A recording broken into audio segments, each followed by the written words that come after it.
Marcos Villarreal fue esposado frente a sus hijos por robar un Rolex de $45,000 que nunca existió dentro de ese maletín. Lo que el millonario que lo acusó jamás imaginó fue que una cámara de $200 había grabado cada segundo de su propia mentira. Antes de comenzar, si quieres más historias impactantes como esta, suscríbete ahora, no te arrepentirás. Vamos allá. Marcos Villarreal nunca imaginó que el peor día de su vida comenzaría con una simple solicitud de viaje en su aplicación de Uber. Era un martes cualquiera de noviembre, el tipo de día gris y frío que invita a quedarse en casa.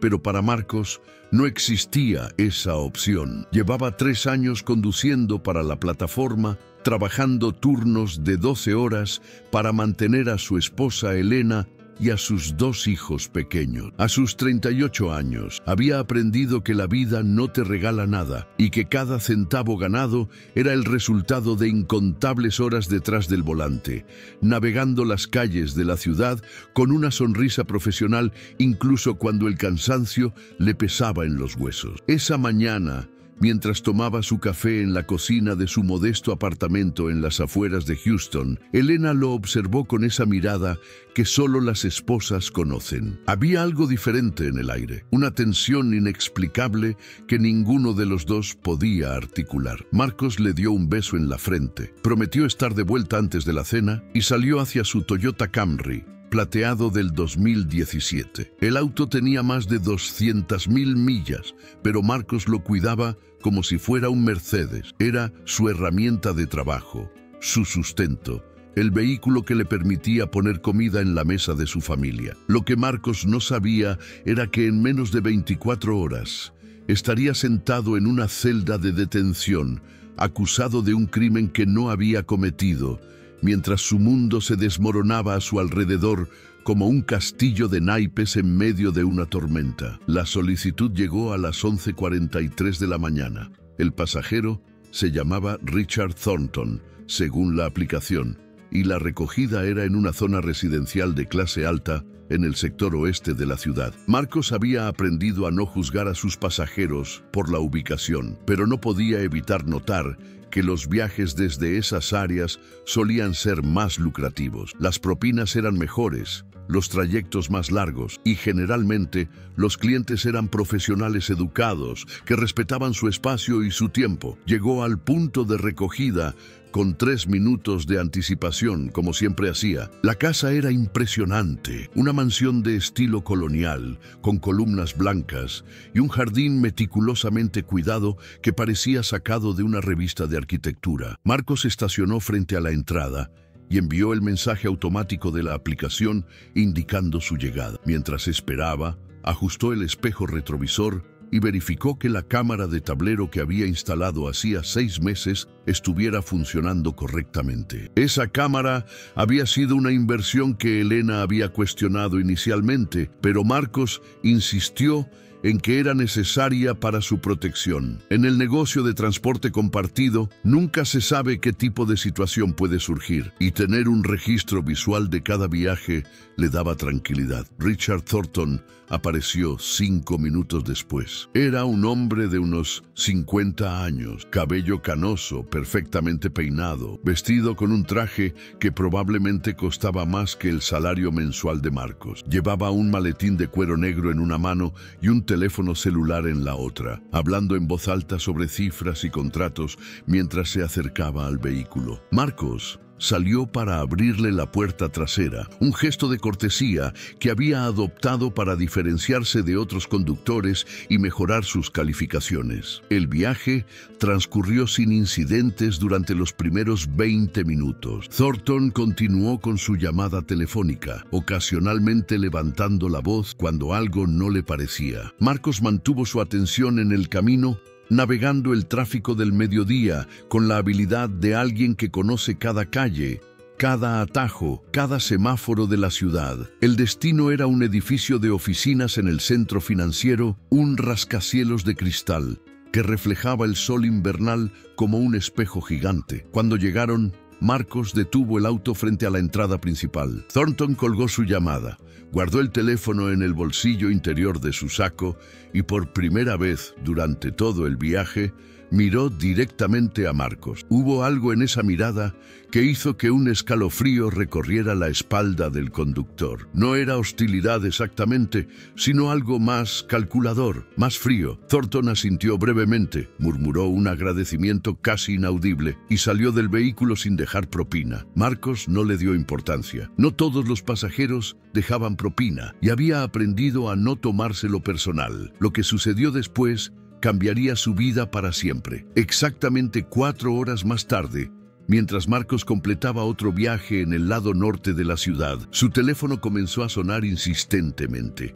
Era Elena, y su voz temblaba de una manera que él nunca había escuchado antes. Le dijo que había policías en la puerta del apartamento, que estaban preguntando por él, que tenían una orden de arresto. Marcos sintió que el suelo se abría bajo sus pies. Le pidió a su pasajero actual que le permitiera terminar el viaje inmediatamente, explicando que tenía una emergencia familiar, y condujo hacia su casa con el corazón latiendo tan fuerte que podía escucharlo en sus oídos. Cuando llegó, había 2 patrullas estacionadas frente a su edificio. Los vecinos observaban desde las ventanas, algunos grabando con sus teléfonos, otros simplemente mirando con esa curiosidad morbosa que despierta el drama ajeno. Elena estaba en la puerta, sosteniendo a su hijo menor en brazos, con lágrimas corriendo por sus mejillas. Un oficial se acercó a Marcos antes de que pudiera siquiera salir completamente del auto. Las palabras que escuchó a continuación no tenían sentido. Lo estaban arrestando por robo agravado. La víctima era Richard Thornton,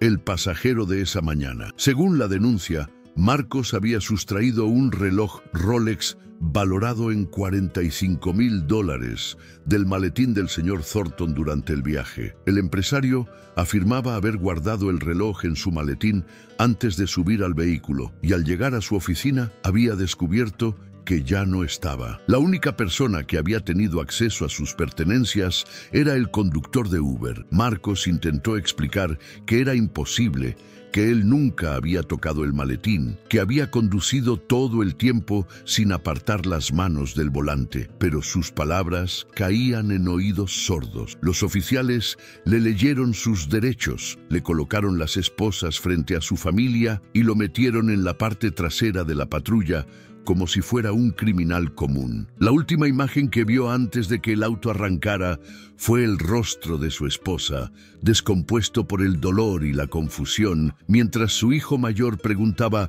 por qué papá se iba con los policías. La noche en la celda fue la más larga de su vida. Marcos no durmió ni un solo minuto, repasando cada segundo del viaje en su mente, tratando de entender qué había salido mal, cómo había terminado en esa pesadilla kafkiana. Compartía el espacio con otros 3 detenidos, hombres con miradas vacías y historias que prefería no conocer. El olor a desinfectante barato mezclado con sudor y desesperanza le revolvía el estómago. Pensó en sus hijos, en cómo explicarles lo que estaba pasando, en cómo su reputación quedaría destruida incluso si lograba demostrar su inocencia, porque ese era el verdadero horror de la situación. En el mundo actual, una acusación era casi tan dañina como una condena. Su nombre aparecería en registros públicos, en búsquedas de Internet, asociado para siempre con la palabra robo. Sus calificaciones en la aplicación caerían,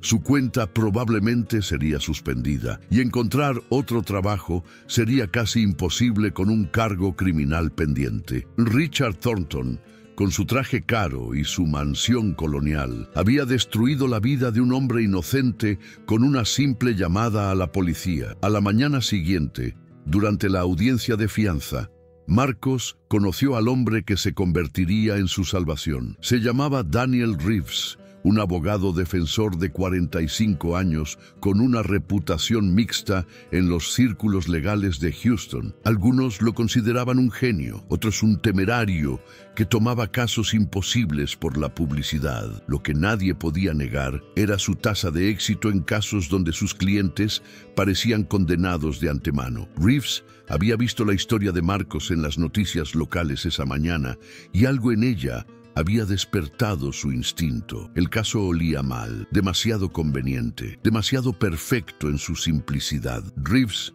se acercó a Marcos en la sala de espera del juzgado y le hizo una sola pregunta que cambiaría el curso de todo el proceso. Le preguntó si tenía algún tipo de grabación del viaje, alguna prueba de lo que realmente había sucedido dentro de ese auto. Cuando Marcos mencionó la cámara de tablero, los ojos del abogado brillaron con una intensidad que el conductor no olvidaría jamás. Reeves sonrió por primera vez desde que se habían conocido y le dijo que acababa de encontrar su billete de salida de esa pesadilla, pero obtener ese video no sería tan sencillo como parecía. Daniel Reeves había visto muchos casos en sus 20 años de carrera legal, pero había algo en la historia de Marcos Villarreal que no encajaba. Sentado en su oficina del centro de Houston, rodeado de pilas de expedientes y tazas de café frío, el abogado repasaba los detalles de la denuncia presentada por Richard Thornton. El empresario afirmaba que su reloj Rolex Submariner, una pieza de colección con grabado personalizado,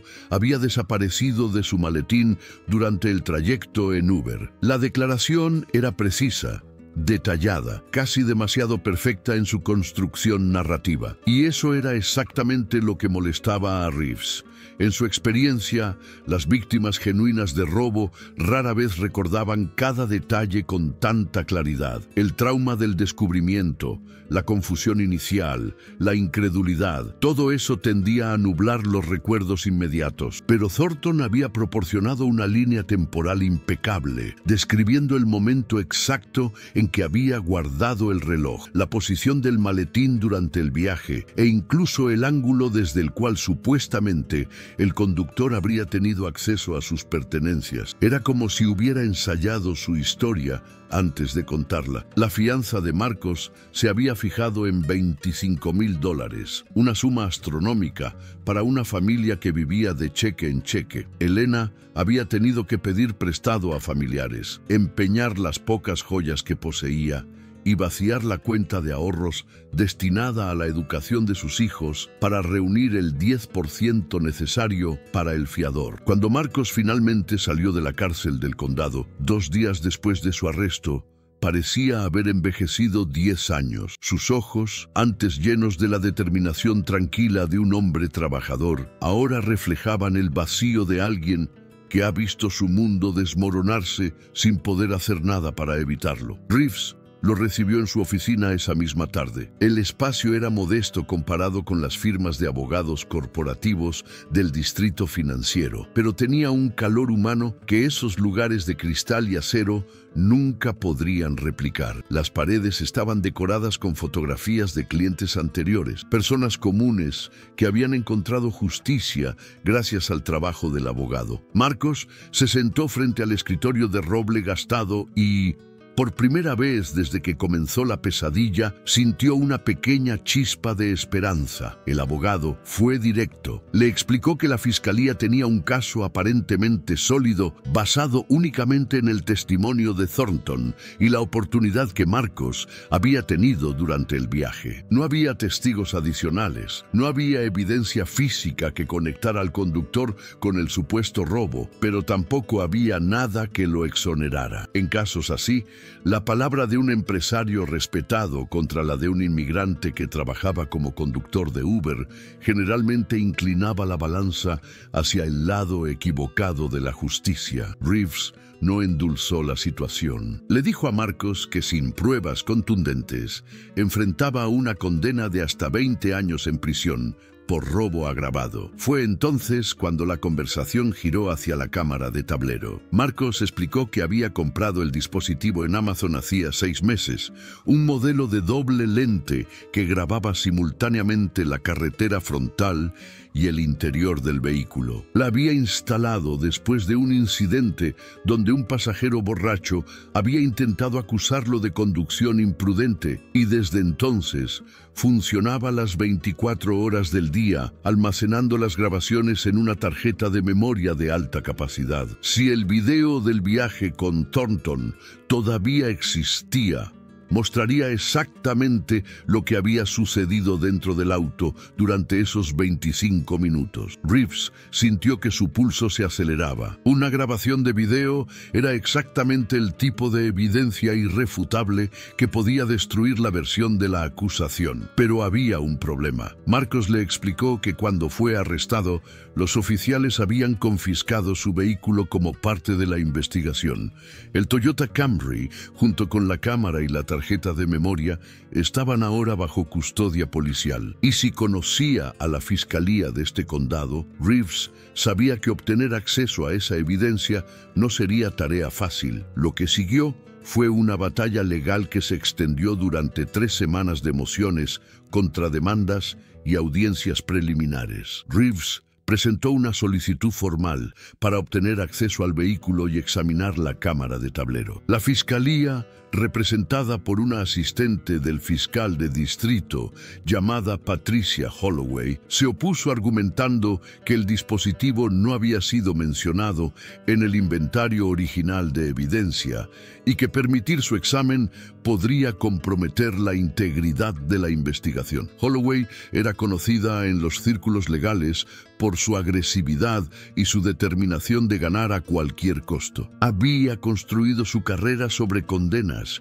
y un caso de alto perfil, como el robo a un empresario prominente, era exactamente el tipo de victoria que necesitaba para su aspiración de convertirse en fiscal de distrito. El juez asignado al caso era Harold Morrison, un veterano de 72 años, con una reputación de imparcialidad que pocos cuestionaban. Reeves había litigado ante él en varias ocasiones y sabía que Morrison valoraba la evidencia por encima de los tecnicismos legales. Durante la audiencia para determinar el acceso a la cámara, el abogado defensor presentó su argumento con la pasión controlada que lo caracterizaba. Explicó que su cliente había instalado el dispositivo específicamente para protegerse de situaciones como esta, que la grabación contenía potencialmente evidencia exculpatoria crucial y que negar su acceso violaría los derechos constitucionales del acusado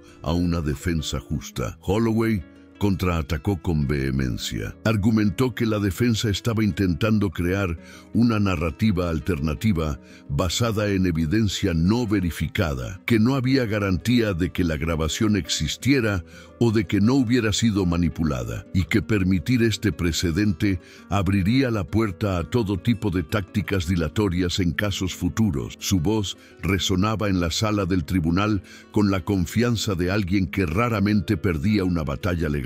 Pero el juez Morrison no se dejó impresionar. Después de escuchar ambos argumentos, falló a favor de la defensa. Ordenó que el vehículo fuera examinado por un técnico forense independiente y que cualquier grabación encontrada fuera preservada y puesta a disposición de ambas partes. Su razonamiento fue simple pero contundente. En un sistema de justicia que presume la inocencia, negar al acusado acceso a evidencia potencialmente exculpatoria era fundamentalmente incompatible con los principios de un juicio justo. Reeves apenas podía contener su satisfacción cuando salió del tribunal esa tarde. Llamó a Marcos inmediatamente para darle la noticia y por primera vez en semanas escuchó algo parecido a la esperanza en la voz de su cliente. Pero el abogado sabía que la batalla estaba lejos de terminar. Obtener permiso para examinar la cámara era solo el primer paso. Ahora necesitaban encontrar la grabación, verificar su autenticidad y presentarla de manera que el jurado no pudiera ignorar. El examen forense del vehículo se programó para el siguiente lunes. Reeves contrató a un experto en tecnología digital llamado Kevin Park, un antiguo ingeniero de software que ahora trabajaba como consultor forense para casos legales. Park tenía la reputación de ser meticuloso hasta la obsesión, el tipo de persona que podía encontrar una aguja en un pajar digital si le daba suficiente tiempo y acceso. Juntos se presentaron en el depósito de evidencias del Departamento de Policía a las 9 de la mañana, acompañados por un representante de la Fiscalía que supervisaría el proceso. El Toyota Camry de Marcos estaba estacionado en una esquina del depósito, cubierto de polvo y con las ventanas empañadas por semanas de abandono. Reeves sintió una punzada de tristeza al ver el vehículo que representaba el sustento de una familia, ahora detenido como evidencia en un caso criminal. Park se puso a trabajar inmediatamente, localizando la cámara de tablero montada en el parabrisas y extrayendo cuidadosamente la tarjeta de memoria. Lo que encontraron en esa tarjeta superó todas las expectativas de Reeves. No solo existía la grabación del viaje con Thornton, sino que el video de alta definición capturaba cada segundo del trayecto con una claridad sorprendente. Se podía ver a Marcos conduciendo con ambas manos en el volante. Se podía ver a Thornton en el asiento trasero hablando por teléfono y, lo más importante, se podía ver el maletín en todo momento, completamente fuera del alcance del conductor. Pero eso no era todo. Park, con su ojo entrenado para los detalles, notó algo que cambiaría completamente el curso del caso. En un momento específico de la grabación, aproximadamente a los 18 minutos del viaje, Thornton realizó una acción que parecía insignificante, pero que tenía implicaciones devastadoras para su testimonio. El empresario, mientras continuaba su llamada telefónica, abrió su maletín brevemente, revisó su contenido y lo cerró de nuevo. En ese breve instante, la cámara capturó el interior del maletín con suficiente claridad para ver lo que había dentro y lo que no había. No había ningún reloj Rolex en ese maletín, ni en ese momento, ni en ningún otro durante todo el viaje. La evidencia era clara, irrefutable y completamente contradictoria con la versión de los hechos presentada por Richard Thornton. El hombre había mentido. Había fabricado una acusación falsa contra un conductor inocente y ahora, gracias a una cámara de $200 instalada por precaución, su mentira estaba a punto de ser expuesta ante el mundo entero. La noche después del descubrimiento, Daniel Reeves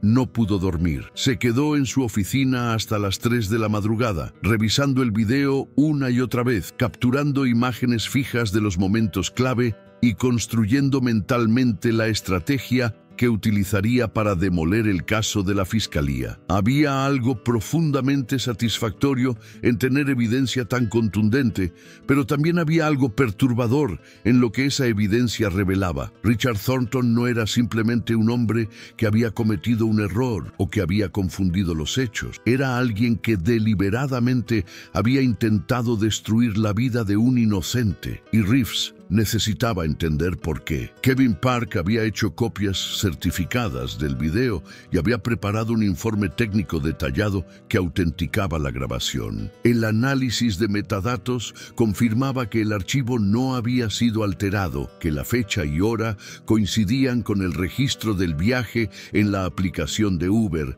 y que la calidad de imagen era suficiente para identificar claramente tanto al conductor como al pasajero. Era el tipo de evidencia que los abogados defensores sueñan con encontrar, el tipo de prueba que no deja espacio para la duda razonable. Pero Reeves sabía que presentar el video no sería suficiente. Necesitaba construir una narrativa completa que no solo exonerara a su cliente, sino que expusiera la verdadera naturaleza de la acusación. Para eso, necesitaba investigar a Richard Thornton, descubrir qué motivación podría tener un empresario aparentemente exitoso para fabricar un cargo de robo contra un conductor de Uber que probablemente nunca volvería a ver en su vida. Contrató a un investigador privado llamado Marcus Webb, un ex detective de homicidios que había dejado el departamento de policía después de un desacuerdo con sus superiores sobre un caso de corrupción. Webb tenía contactos en todos los niveles de la ciudad, desde los pasillos del poder hasta las calles más oscuras de los barrios marginales. Si había algo que encontrar sobre Thornton, Webb lo encontraría. Los resultados de la investigación llegaron una semana después, y lo que revelaron era más perturbador de lo que Reeves había anticipado. Richard Thornton no era el empresario exitoso que aparentaba ser. Su compañía de inversiones inmobiliarias estaba al borde de la bancarrota, con deudas que superaban los 15 millones de dólares y múltiples demandas pendientes de inversionistas descontentos. Su mansión colonial, esa impresionante propiedad donde Marcos lo había recogido, estaba en proceso de ejecución hipotecaria, y el reloj Rolex Submariner, que supuestamente había sido robado, estaba asegurado por una póliza de $45,000 que Thornton había contratado apenas 3 meses antes del supuesto incidente. El patrón era claro como el agua. Thornton había orquestado todo el escenario para cobrar el seguro del reloj, utilizando a un conductor de Uber aleatorio como chivo expiatorio. Probablemente había vendido o empeñado el reloj semanas antes, necesitando efectivo desesperadamente para mantener las apariencias de su vida lujosa mientras su imperio financiero se derrumbaba. La acusación contra Marcos no era un error ni una confusión. Era un fraude deliberado, un crimen calculado que sacrificaba la libertad de un hombre inocente para resolver los problemas económicos de un estafador. Reeves sintió una mezcla de indignación y determinación cuando terminó de leer el informe de Webb. Había visto muchas injusticias en su carrera, pero pocas tan cínicas y despiadadas como esta. Thornton había mirado a Marcos a los ojos antes de bajarse del auto, sabiendo perfectamente que en pocas horas destruiría su vida con una mentira. Había elegido a su víctima por su vulnerabilidad, un inmigrante trabajador sin recursos para defenderse, alguien cuya palabra nunca tendría el mismo peso que la de un empresario blanco en el sistema de justicia estadounidense. Pero Thornton había cometido un error fatal. No había contado con la cámara. No había imaginado que ese conductor, que probablemente consideraba insignificante, tendría la previsión de documentar cada viaje. Y ahora, esa pequeña inversión de $200 se convertiría en el instrumento de su propia destrucción. Reeves convocó una reunión con Marcos y Elena para explicarles lo que había descubierto. Se reunieron en la sala de estar del pequeño apartamento de la familia, rodeados de fotografías de los niños y recuerdos de una vida construida con esfuerzo y sacrificio. Cuando el abogado terminó de explicar la situación, Elena rompió en llanto, pero no eran lágrimas de tristeza, eran lágrimas de alivio, de vindicación, de rabia contenida finalmente liberada. Marcos permaneció en silencio durante varios minutos, procesando la magnitud de lo que había escuchado. Finalmente, con una voz que temblaba de emoción contenida, preguntó qué pasaría ahora con Thornton. Reeves le explicó que tenían varias opciones. Podían presentar la evidencia a la fiscalía y negociar la retirada de los cargos, lo que resolvería el problema legal de Marcos, pero probablemente permitiría que Thornton escapara con consecuencias mínimas. O podían llevar el caso a juicio, exponer públicamente el fraude y buscar no solo la exoneración de Marcos, sino también la persecución criminal del verdadero culpable. La segunda opción era más arriesgada, más larga y emocionalmente más agotadora, pero también era la única manera de garantizar que Thornton enfrentara la justicia por lo que había hecho. Marcos no dudó. Quería el juicio. Quería que el mundo viera la verdad. Quería que Thornton experimentara, aunque fuera una fracción del terror y la humillación que él había sufrido durante esas semanas de pesadilla. Elena apretó la mano de su esposo y asintió en silencio. Estaban juntos en esto, como lo habían estado en todo desde que se conocieron hace 15 años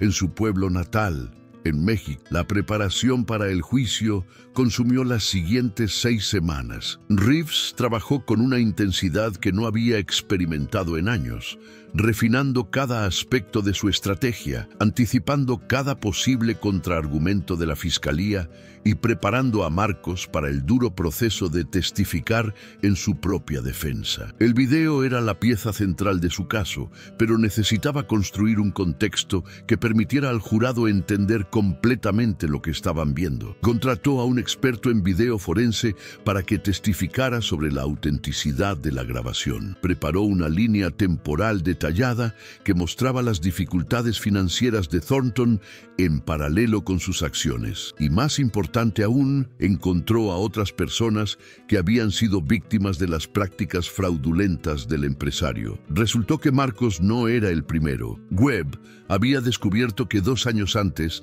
Thornton había presentado una reclamación de seguro por el robo de obras de arte de su oficina. El caso nunca llegó a juicio porque la compañía de seguros sospechó fraude y se negó a pagar, pero tampoco pudieron probar nada definitivamente.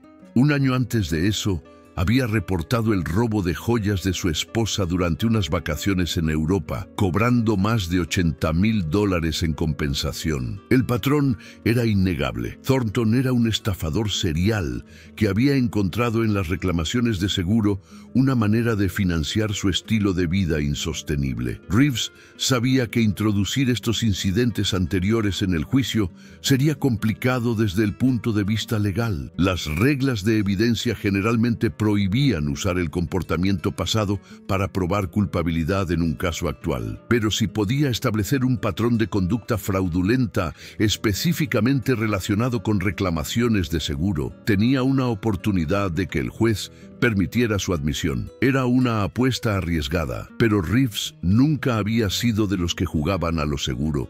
Mientras tanto, la fiscalía enfrentaba su propia crisis. Patricia Holloway había recibido el informe del examen forense y visto el video que destruía completamente su caso. Una fiscal con más experiencia o menos ambición habría considerado retirar los cargos en ese momento, reconociendo que continuar con el proceso solo resultaría en una humillación pública. Pero Holloway no estaba dispuesta a admitir la derrota. Había invertido demasiado capital político en este caso. Había dado demasiadas entrevistas prometiendo justicia para la víctima. Había quemado demasiados puentes para dar marcha atrás ahora. En lugar de retirarse, dobló su apuesta. Contrató a sus propios expertos para cuestionar la autenticidad del video. Buscó testigos que pudieran manchar la reputación de Marcos. Intentó presentar mociones para excluir la evidencia de la cámara de tablero por tecnicismos procesales. Cada táctica fue rechazada por el juez Morrison, pero Holloway persistía, como un boxeador que continúa lanzando golpes mucho después de que la pelea ya está perdida. La fecha del juicio se fijó para el 15 de marzo. Mientras los días se acercaban, la tensión en la ciudad era palpable. El caso había atraído atención mediática significativa, con reporteros locales siguiendo cada desarrollo y comentaristas debatiendo las implicaciones para el sistema de justicia. Marcos Villarreal, el conductor de Uber que había sido arrestado como un criminal común, se había convertido en un símbolo de las injusticias que enfrentaban los trabajadores inmigrantes en Estados Unidos. Y Richard Thornton, el empresario que había intentado destruirlo, estaba a punto de enfrentar las consecuencias de su arrogancia y su codicia en la arena más pública posible. El 15 de marzo amaneció con un cielo gris que parecía reflejar la gravedad del momento. Marcos Villarreal se despertó a las 5 de la madrugada que, incapaz de dormir más de unas pocas horas fragmentadas. Elena ya estaba en la cocina, preparando café con manos temblorosas, intentando mantener una apariencia de normalidad para los niños que aún dormían en sus habitaciones. Ninguno de los dos habló mucho durante el desayuno. Las palabras parecían insuficientes para expresar la mezcla de terror y esperanza que los consumía. Hoy comenzaría el juicio que determinaría no solo el futuro legal de Marcos, sino el destino de toda su familia. Daniel Reeves había llegado al tribunal 1 hora antes, revisando sus notas una última vez, asegurándose de que cada documento estuviera en su lugar y cada argumento perfectamente ensayado. La sala del juez Morrison era una de las más grandes del edificio, con capacidad para más de 100 espectadores en las bancas de madera pulida que se extendían hacia la parte trasera. Cuando las puertas se abrieron a las 8 de la mañana, una multitud de periodistas, curiosos y simpatizantes comenzó a llenar el espacio. El caso había capturado la imaginación del público, convirtiéndose en un símbolo de las tensiones de clase y raza que definían la sociedad estadounidense contemporánea. Marcos llegó acompañado de Elena y de su hermano mayor, Roberto, quien había viajado desde California para apoyarlo. Vestía un traje oscuro que Reeves había insistido en comprarle, argumentando que la apariencia importaba más de lo que la gente quería admitir en un tribunal. Se sentía extraño en esa ropa formal, como si estuviera disfrazado de alguien que no era. Pero cuando cruzó las puertas de la sala y vio los rostros de los jurados que decidirían su destino, entendió por qué el abogado había sido tan insistente. En ese espacio, cada detalle contaba, cada gesto era evaluado, cada palabra sería analizada y juzgada.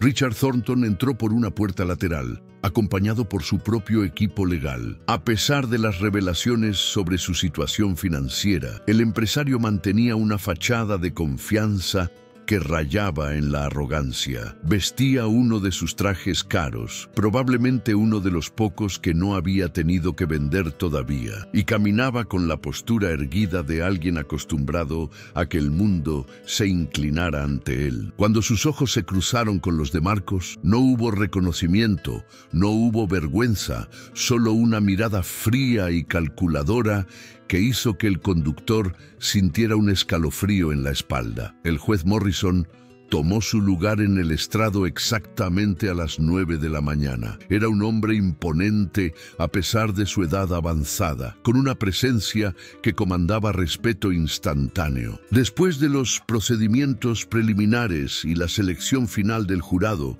que había tomado 2 días completos la semana anterior, el juicio estaba listo para comenzar. La fiscal Patricia Holloway sería la primera en presentar su caso, como dictaba el procedimiento en casos criminales donde el Estado llevaba la carga de la prueba. Holloway se levantó con la confianza de alguien que había dado cientos de argumentos de apertura a lo largo de su carrera. Su voz era clara y modulada, diseñada para proyectar autoridad sin parecer agresiva. Comenzó pintando un retrato de Richard Thornton como un pilar de la comunidad empresarial de Houston, un hombre que había construido su fortuna a través del trabajo duro y la visión estratégica. Describió el fatídico día del supuesto robo con detalles vívidos, narrando cómo Thornton había confiado su valioso reloj al cuidado de su maletín, cómo había subido al vehículo de Uber sin sospechar que el conductor tenía intenciones criminales, y cómo había descubierto la devastadora pérdida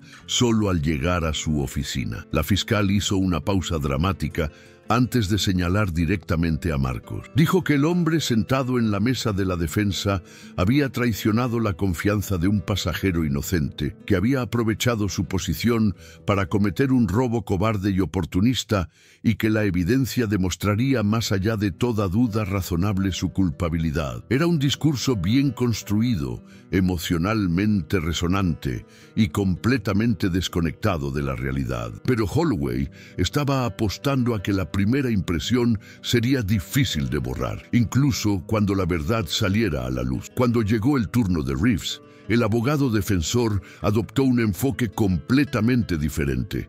No atacó a Thornton directamente, no cuestionó su carácter ni insinuó sus problemas financieros. En cambio, se centró exclusivamente en los hechos del caso y en la evidencia que presentaría. Habló de la cámara de tablero como un testigo silencioso que había capturado cada segundo del viaje, un observador imparcial cuyo testimonio no podía ser influenciado ni manipulado. Prometió al jurado que cuando vieran ese video todas las dudas se disiparían y que la verdad de lo que realmente sucedió ese día quedaría expuesta con una claridad devastadora. Los primeros testigos de la fiscalía fueron procedimentales. El oficial que había arrestado a Marcos describió las circunstancias de la detención. Un detective explicó cómo se había llevado a cabo la investigación inicial. Un representante de la compañía de seguros confirmó el valor del reloj supuestamente robado. Cada testimonio era técnicamente correcto, pero fundamentalmente vacío, construyendo un caso que dependía enteramente de la credibilidad de Thornton como víctima. El momento que todos esperaban llegó en la tarde del segundo día, cuando Richard Thornton subió al estrado como testigo principal de la fiscalía. Holloway lo guió a través de su testimonio con preguntas cuidadosamente diseñadas para maximizar el impacto emocional. Thornton describió el reloj como una herencia familiar, un regalo de su padre fallecido que tenía un valor sentimental incalculable, más allá de su precio monetario. Habló de la devastación que sintió al descubrir su pérdida, de las noches sin dormir, pensando en cómo alguien había violado su confianza de manera tan cruel. Era una actuación impresionante, y Marcos podía ver que algunos miembros del jurado estaban visiblemente conmovidos. Elena apretó su mano bajo la mesa, su rostro una máscara de tensión contenida. Todo dependía ahora de lo que Reeves pudiera hacer durante el contrainterrogatorio. El abogado defensor se levantó lentamente, ajustando sus lentes con un gesto que parecía casi casual. Comenzó con preguntas aparentemente inocuas sobre la rutina de Thornton esa mañana, sobre cómo había preparado su maletín, sobre el momento exacto en que había guardado el reloj. Thornton respondió con la misma precisión que había mostrado en su declaración inicial. Cada detalle perfectamente memorizado, cada respuesta fluyendo sin vacilación. Fue entonces cuando Reeves cambió de táctica. Preguntó a Thornton si había abierto su maletín en algún momento durante el viaje en el Uber. El empresario negó rotundamente, afirmando que el maletín había permanecido cerrado desde que salió de su casa hasta que llegó a su oficina. Reeves repitió la pregunta, dándole la oportunidad de reconsiderar su respuesta. Thornton se mantuvo firme. No, nunca había abierto el maletín durante el trayecto. Estaba absolutamente seguro. Reeves asintió lentamente, como si aceptara la respuesta, y luego se dirigió al juez solicitando permiso para presentar la evidencia número 14 de la defensa. Morrison accedió, y las luces de la sala se atenuaron mientras una pantalla grande descendía frente al jurado. Lo que siguió fueron los 23 minutos más devastadores en la historia legal reciente del condado de Harris. El video de la cámara de tablero comenzó a reproducirse en alta definición, mostrando a Marcos conduciendo con ambas manos firmemente en el volante mientras Thornton hablaba por teléfono en el asiento trasero. El silencio en la sala era absoluto, interrumpido solo por la voz distante de Thornton discutiendo negocios en la grabación. Cada miembro del jurado estaba inclinado hacia adelante, los ojos fijos en la pantalla, absorbiendo cada detalle de lo que estaban presenciando. Y entonces llegó el momento. A los 18 minutos y 43 segundos de la grabación, Thornton, mientras continuaba su llamada, extendió la mano hacia su maletín, lo abrió brevemente, revisó su contenido con una mirada rápida y lo cerró de nuevo. La cámara, con su lente de alta resolución, capturó el interior del maletín durante aproximadamente 4 segundos. Había documentos, un cargador de teléfono, una agenda de cuero, pero no había ningún reloj, ni Rolex, ni de ningún otro tipo. El maletín estaba completamente desprovisto de cualquier pieza de joyería. Reeves congeló el video en ese preciso instante y se volvió hacia Thornton, quien había palidecido visiblemente en el estrado. Le preguntó si podía explicar lo que el jurado acababa de ver. Le preguntó por qué había abierto el maletín que supuestamente nunca tocó durante el viaje. Le preguntó dónde estaba el reloj que había jurado guardar esa mañana antes de salir de su casa. Thornton tartamudeó, sus ojos buscando desesperadamente a Holloway, como si ella pudiera salvarlo de alguna manera. Murmuró algo sobre ángulos de cámara, sobre la posibilidad de que el reloj estuviera en un compartimento que no era visible, pero sus excusas sonaban huecas incluso mientras las pronunciaba. El daño estaba hecho. La mentira había sido expuesta ante 12 personas que ahora lo miraban no como una víctima, sino como lo que realmente era. El silencio que siguió a la revelación del video fue tan denso que parecía tener peso físico. Los miembros del jurado intercambiaban miradas de incredulidad,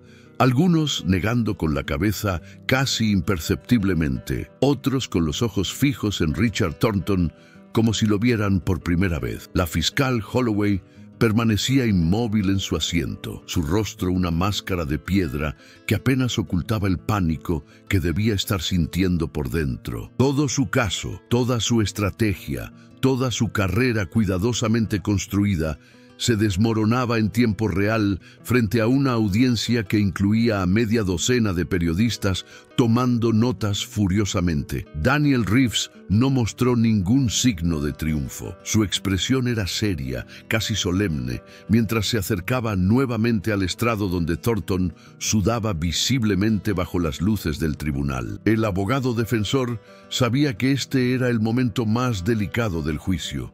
Necesitaba continuar presionando, extrayendo la verdad completa, pero sin parecer cruel o vengativo ante el jurado. La simpatía podía cambiar rápidamente si parecía que estaba ensañándose con un hombre claramente derrotado. Con voz calmada pero firme, Reeves retomó su interrogatorio. Preguntó a Thornton si deseaba modificar su testimonio anterior a la luz de lo que el video había revelado. El empresario, cuyas manos temblaban ahora visiblemente, intentó mantener su compostura. Dijo que debía haber olvidado ese momento, que el estrés de la situación había afectado su memoria, que nunca tuvo la intención de mentir al tribunal. Eran excusas desesperadas de un hombre que veía cómo su elaborada mentira se desintegraba segundo a segundo. Reeves asintió como si considerara seriamente la explicación y luego lanzó su siguiente pregunta. Quería saber cuándo exactamente había contratado Thornton la póliza de seguro para el reloj Rolex. El empresario vaciló, mirando hacia su abogado como buscando orientación,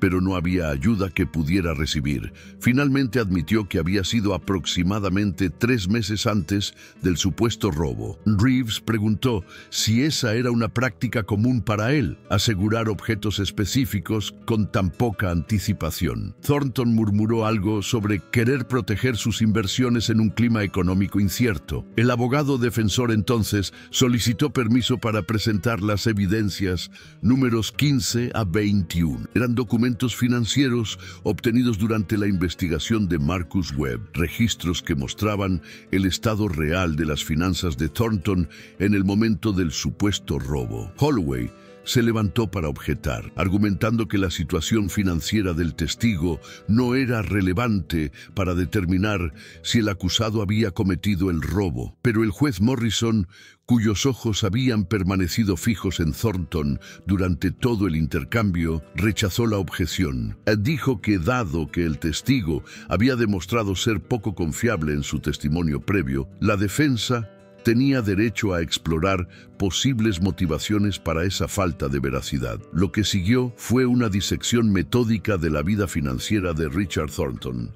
Reeves presentó estados de cuenta bancarios que mostraban saldos negativos y pagos atrasados. Mostró notificaciones de ejecución hipotecaria para la mansión colonial que Thornton había presentado como símbolo de su éxito. Reveló demandas pendientes de inversionistas que acusaban al empresario de fraude y mala gestión de fondos. Con cada documento, la imagen del próspero hombre de negocios se desvanecía, reemplazada por la realidad de un estafador al borde del colapso financiero. Thornton intentó defenderse inicialmente, ofreciendo explicaciones sobre fluctuaciones del mercado y dificultades temporales que cualquier empresario podía enfrentar. Pero a medida que la evidencia se acumulaba, sus respuestas se volvieron más erráticas, más contradictorias, más desesperadas. En un momento, levantó la voz acusando a Reeves de difamación, de intentar destruir su reputación con mentiras. El juez Morrison tuvo que intervenir, advirtiendo al testigo que controlara su temperamento o enfrentaría cargos por desacato. El golpe final llegó cuando Reeves presentó los registros de las reclamaciones de seguro anteriores de Thornton, el supuesto robo de obras de arte que nunca fue pagado porque la aseguradora sospechó fraude, las joyas de su esposa que misteriosamente desaparecieron durante unas vacaciones europeas. El patrón era innegable y ahora estaba expuesto ante el jurado en toda su cínica claridad. Richard Thornton no era una víctima, era un depredador que había encontrado en el fraude de seguros una manera de sostener un estilo de vida que no podía permitirse. Cuando Reeves finalmente terminó su contrainterrogatorio, Thornton parecía una sombra del hombre arrogante que había entrado al tribunal esa mañana. Su traje caro ahora parecía arrugado, su postura encorvada, sus ojos evitando el contacto con cualquiera en la sala. Holloway intentó un redirecto, tratando de reparar el daño con preguntas que permitieran a Thornton explicar o contextualizar lo que se había revelado. Pero era como intentar reconstruir un edificio después de que un terremoto lo había reducido a escombros. Cada respuesta solo empeoraba las cosas, cada explicación sonaba más hueca que la anterior. El juez Morrison declaró un receso de 30 minutos y la sala estalló en murmullos. Apenas se cerró la puerta de sus cámaras. Los periodistas corrían hacia las salidas, ansiosos por ser los primeros en reportar el dramático giro que había tomado el caso. Marcos permanecía sentado en su lugar, incapaz de procesar completamente lo que acababa de presenciar. Elena lloraba silenciosamente a su lado, las lágrimas corriendo por sus mejillas, mientras apretaba la mano de su esposo como si temiera que desapareciera si lo soltaba. Reeves se acercó a ellos con una sonrisa contenida. Les dijo que lo habían hecho muy bien, que el caso estaba prácticamente ganado, pero que aún quedaba trabajo por hacer. Necesitaban mantenerse enfocados,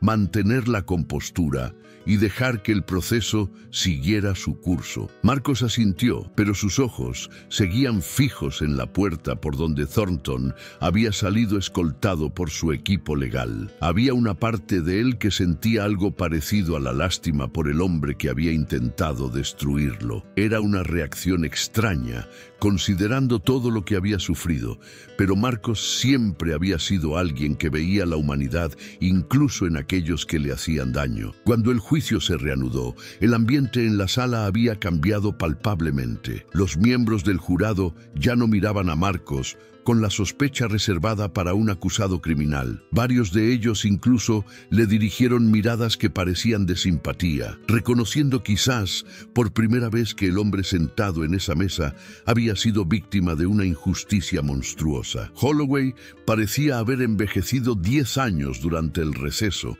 su confianza anterior reemplazada por una rigidez defensiva que delataba su desesperación. Reeves llamó a su primer testigo de la defensa, el experto en video forense Kevin Park. Durante la siguiente hora, Park explicó en términos accesibles la tecnología detrás de la cámara de tablero, los métodos utilizados para autenticar la grabación y las razones por las que era técnicamente imposible que el video hubiera sido manipulado o alterado de alguna manera. Su testimonio era meticuloso, detallado y absolutamente devastador para cualquier esperanza que la Fiscalía pudiera tener de cuestionar la validez de la evidencia. Holloway intentó un contrainterrogatorio agresivo, sugiriendo que Park tenía un interés financiero en validar el video, ya que había sido contratado por la defensa. Park respondió con calma profesional, explicando que su reputación dependía de su objetividad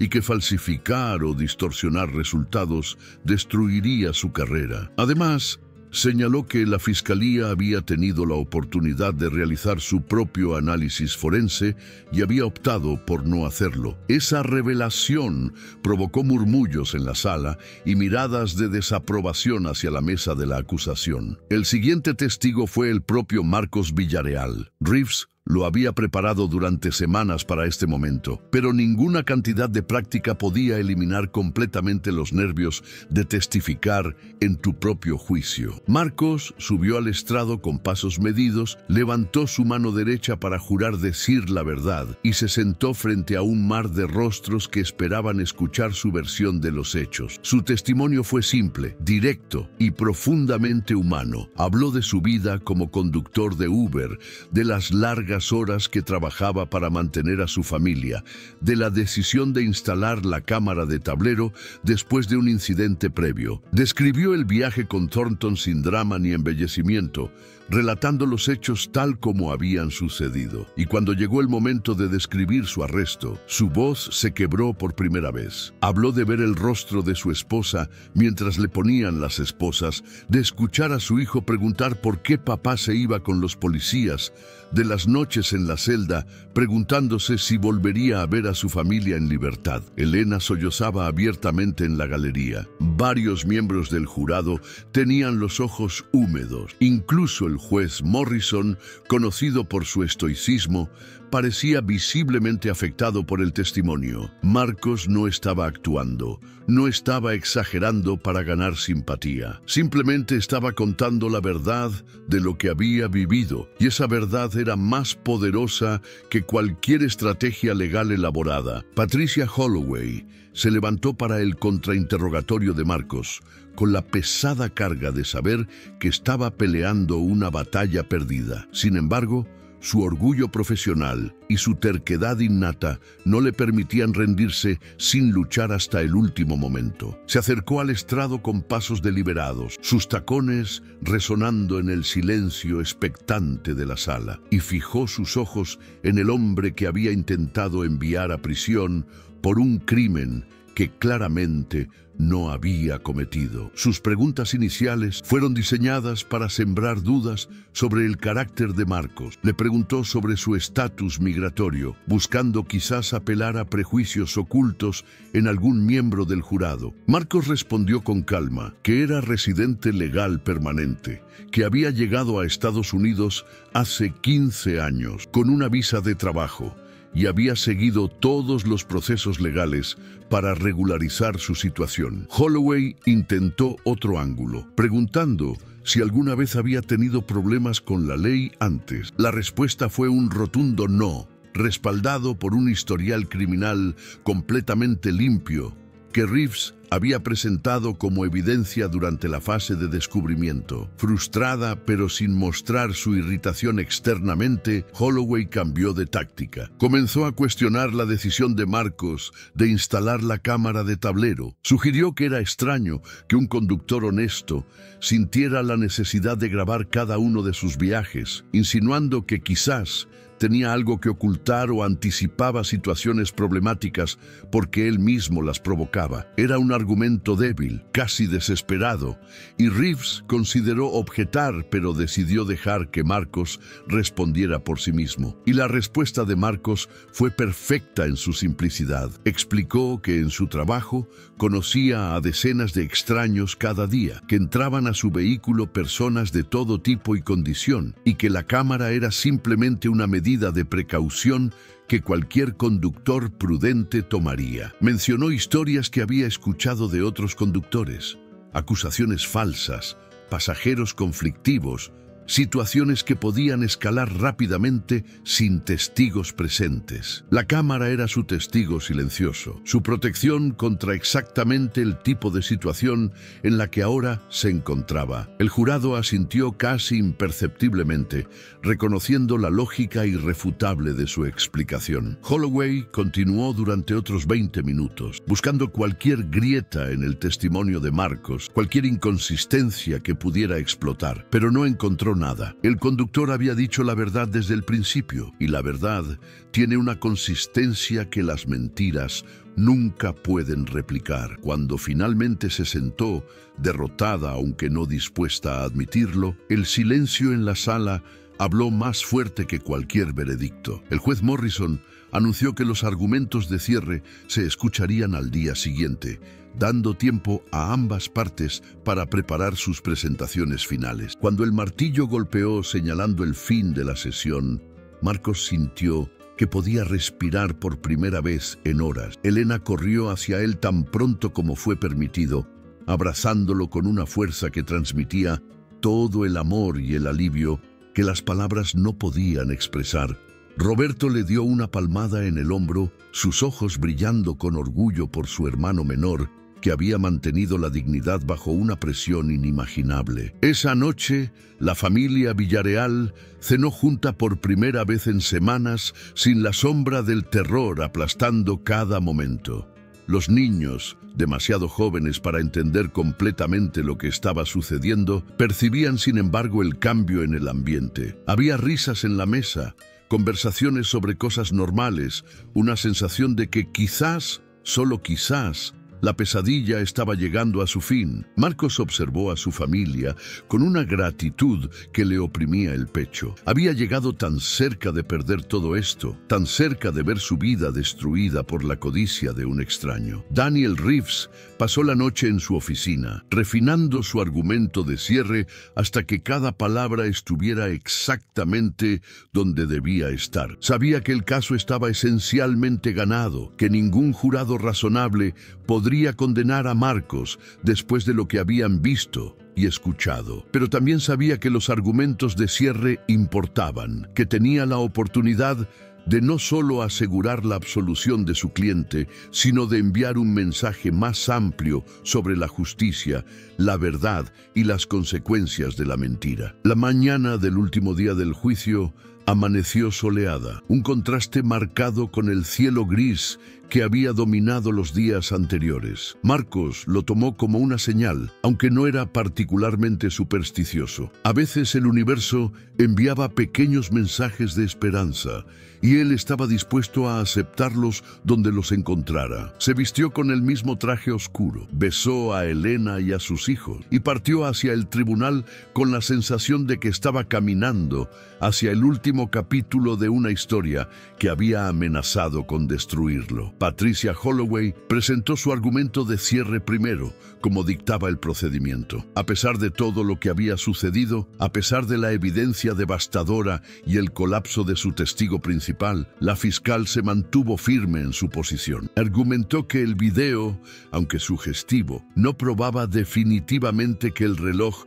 no estuviera en el maletín en algún momento del viaje. Señaló que la imagen del interior del maletín duraba solo unos segundos y que era posible que el reloj estuviera en un compartimento no visible. Pidió al jurado que considerara la reputación de Thornton como empresario establecido y que no permitieran que tecnicismos tecnológicos oscurecieran la realidad de que un hombre había perdido una posesión valiosa. Era un argumento valiente en su terquedad, pero vacío en su sustancia. Incluso mientras hablaba, Holloway podía ver en los rostros del jurado que sus palabras caían en oídos que ya habían decidido. Algunos la miraban con algo parecido a la lástima.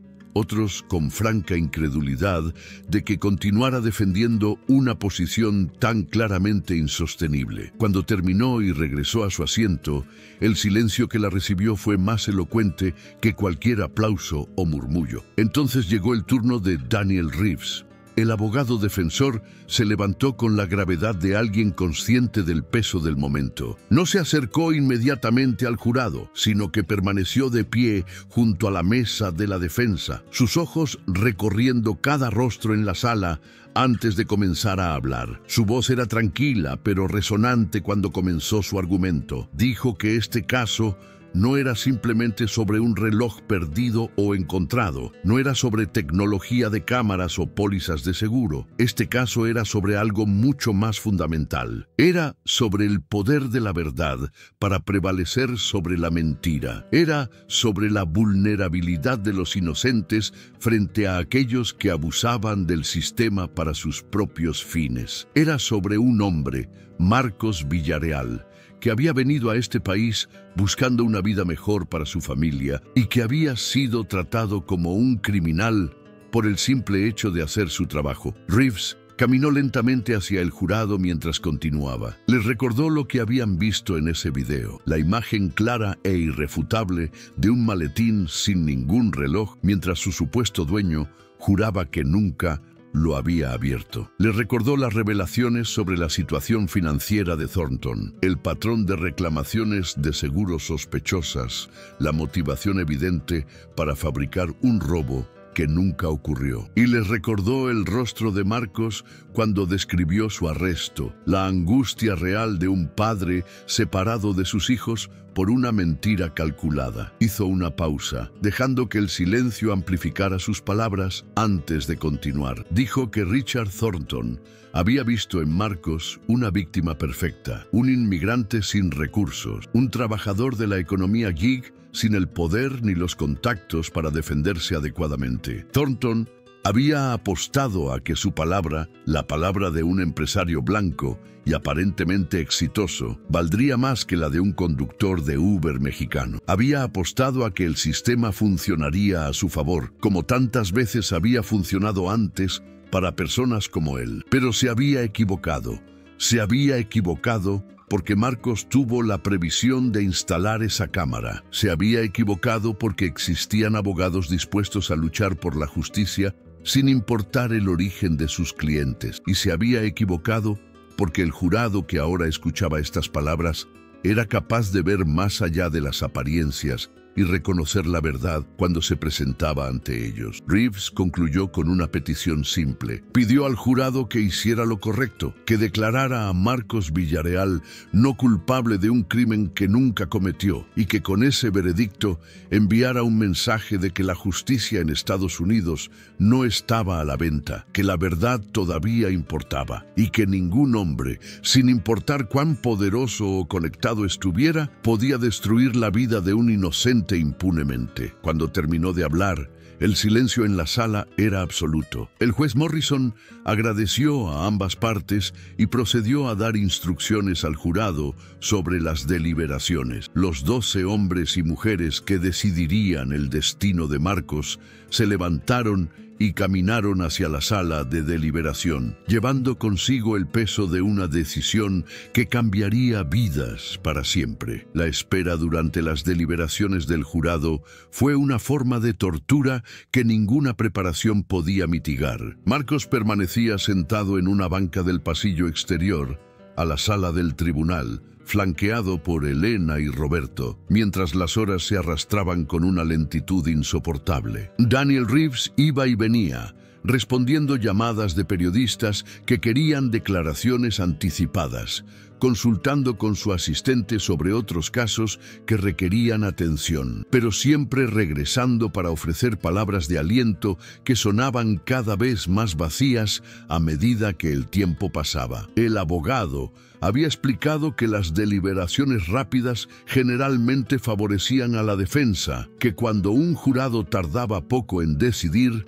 era porque la evidencia había sido abrumadoramente clara, pero cada minuto que transcurría sin noticias alimentaba los demonios de la duda en la mente de Marcos. Y si el jurado había encontrado algo que se les había escapado, alguna razón para dudar de su inocencia que ni él ni Reeves habían anticipado. Y si había un miembro del jurado particularmente obstinado, alguien con prejuicios ocultos que se negaba a aceptar la verdad por mucho que la evidencia la respaldara, Elena sostenía su mano sin decir nada, su presencia silenciosa más reconfortante que cualquier palabra. Habían pasado por tanto juntos, desde los días difíciles de su llegada a Estados Unidos hasta la lenta construcción de una vida estable para su familia. Ella había sido su roca durante las semanas de pesadilla, manteniendo el hogar funcionando mientras él enfrentaba la posibilidad de décadas en prisión. Marcos se preguntaba a veces qué había hecho para merecer a alguien así, y la respuesta que siempre llegaba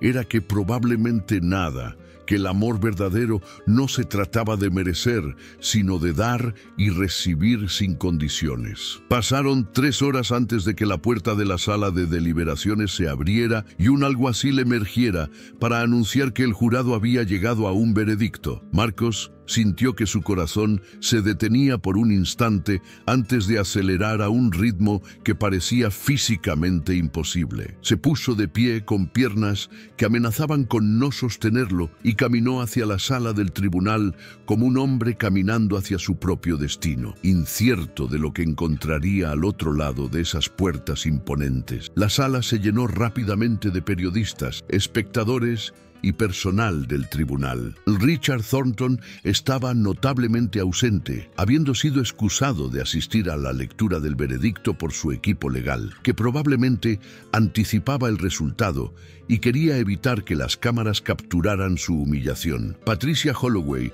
permanecía en su lugar con la rigidez de alguien preparándose para recibir un golpe. Su rostro una máscara de profesionalismo que apenas ocultaba la derrota que sabía inminente. El juez Morrison entró y todos se pusieron de pie en señal de respeto. Cuando tomó su asiento y ordenó que el jurado fuera traído, Marcos sintió la mano de Elena apretando la suya desde la galería detrás de él. No podía voltearse a mirarla, no podía apartar los ojos de la puerta lateral por donde los 12 hombres y mujeres que sostenían su futuro en sus manos estaban a punto de emerger. El jurado entró en fila, sus rostros deliberadamente inexpresivos como les habían instruido. Se sentaron en sus lugares asignados y el presidente del jurado, un hombre de unos 60 años con cabello gris y gafas de montura gruesa, permaneció de pie, sosteniendo un papel doblado. El juez Morrison le preguntó si habían llegado a un veredicto unánime, y el hombre respondió afirmativamente con una voz que no revelaba nada. El alguacil tomó el papel y lo llevó al juez, quien lo leyó en silencio antes de devolverlo. Todo este ritual, estos segundos que se estiraban como horas, era parte de un proceso diseñado para dar solemnidad al momento. Pero para Marcos, cada instante era una agonía que amenazaba con destruirlo por dentro. Reeves le había dicho que se pusiera de pie cuando se leyera el veredicto, y ahora se levantaba con un esfuerzo consciente, sintiendo que todo su cuerpo temblaba imperceptiblemente. El presidente del jurado desdobló el papel y leyó las palabras que cambiarían todo. En el cargo de robo agravado, el jurado encontraba al acusado Marcos Antonio Villarreal no culpable. El sonido que llenó la sala era difícil de describir. Un grito ahogado de Elena que se convirtió en sollozos de alivio, murmullos de los periodistas que ya redactaban mentalmente sus titulares, un suspiro colectivo de los espectadores que habían seguido el caso esperando exactamente este resultado. Y en medio de todo ese ruido, un silencio absoluto dentro de Marcos, como si su mente necesitara un momento para procesar que la pesadilla finalmente había terminado. Reeves le dio una palmada en el hombro, su sonrisa amplia pero sus ojos húmedos traicionando la emoción que sentía. Le dijo que lo habían logrado, que era un hombre libre, que nadie podría quitarle eso nunca. Marcos asintió, incapaz de hablar, volteándose para buscar a Elena entre la multitud que ahora se agolpaba cerca de la baranda que separaba la galería del área del tribunal. Ella llegó a él como una tormenta de lágrimas y abrazos, sus brazos rodeándolo con una fuerza que parecía querer fusionar sus cuerpos en uno solo. Lloraban juntos, sin vergüenza, sin importarles las cámaras que capturaban cada segundo de su reunión. Roberto se unió al abrazo, y por un momento los tres permanecieron así, una isla de amor y alivio en medio del caos que los rodeaba. El juez Morrison golpeó su martillo pidiendo orden, y el ruido gradualmente se apagó. Agradeció al jurado por su servicio, los excusó de sus obligaciones y luego se dirigió directamente a Marcos. Sus palabras fueron sorprendentes en su franqueza. Dijo que en sus 40 años en el sistema judicial, rara vez había visto un caso donde la inocencia de un acusado fuera tan claramente demostrada. Expresó su pesar por las semanas de angustia que Marcos y su familia habían sufrido y concluyó diciendo que esperaba que este veredicto restaurara al menos parcialmente su fe en la justicia estadounidense. Luego el juez Morrison hizo algo inesperado. Se volvió hacia Patricia Holloway y la miró con una severidad que hizo que la fiscal se encogiera visiblemente en su asiento. Le dijo que tendría palabras con la oficina del fiscal de distrito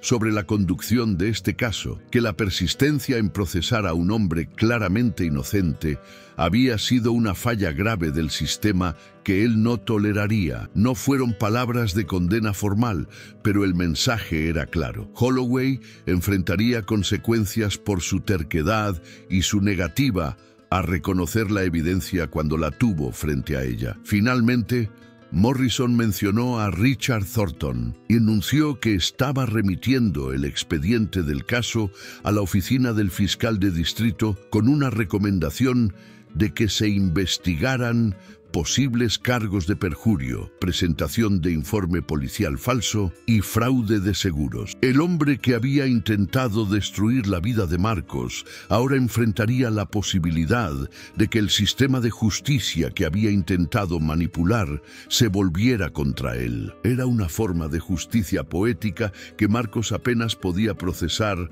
en ese momento. Cuando finalmente salieron del tribunal, una multitud de periodistas los esperaba en las escaleras del edificio.